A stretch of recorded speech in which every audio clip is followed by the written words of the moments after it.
Depuis les années 1930, le marché des matières premières était strictement réglementé. Mais en 2000, les économistes du gouvernement de Bill Clinton, ainsi qu'Alan Greenspan, président de la Réserve fédérale des États-Unis, présentent un important projet de loi qui passe presque inaperçu, mais qui change à jamais la façon dont le prix des matières premières est fixé. Les traders peuvent dorénavant spéculer presque sans limite sur les denrées alimentaires, le pétrole et autres produits de base. Au début des années 2000, les spéculateurs investissent de manière agressive dans ces nouveaux marchés déréglementés.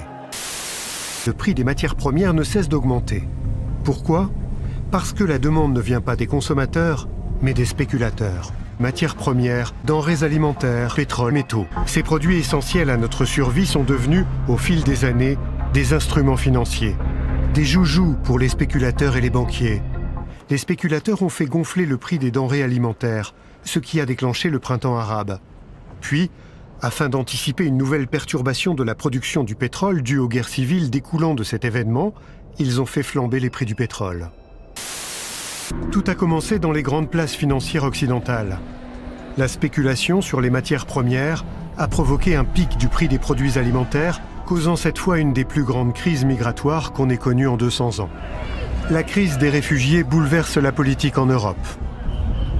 En Italie et en Pologne, le gouvernement bascule à l'extrême droite.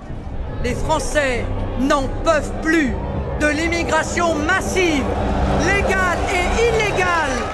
Ironiquement, c'est pourtant l'industrie financière de ces mêmes pays qui en est la cause. Si nous voulons éviter quelque chose qui va déstabiliser profondément l'Europe, c'est le système économique qu'il faut modifier. Je pense surtout que on ne peut pas traiter cette question-là si on ne traite pas en amont la question de savoir pourquoi des gens quittent leur pays.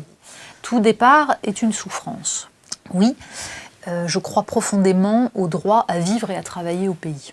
Et donc je pense que beaucoup de gens seraient beaucoup plus heureux s'ils n'étaient pas poussés à l'exil. C'est une question économique, c'est-à-dire que tant que l'Afrique sera pillée de ses richesses, il ne faudra pas s'étonner de voir des gens poussés par la pauvreté venir jusque chez nous. Et ce monde-là est symbolisé malheureusement aujourd'hui par cette oligarchie occidentale, par ce globalisme néolibéral. Nous en avons marre de l'arrogance d'une petite élite qui ne respecte ni son peuple occidental et qui respecte encore moins les autres peuples du monde. Mais ce qui est intéressant, c'est que le dépeçage des uns comme des autres venait de la même élite, non pas le bas peuple d'Occident, mais l'oligarchie d'Occident.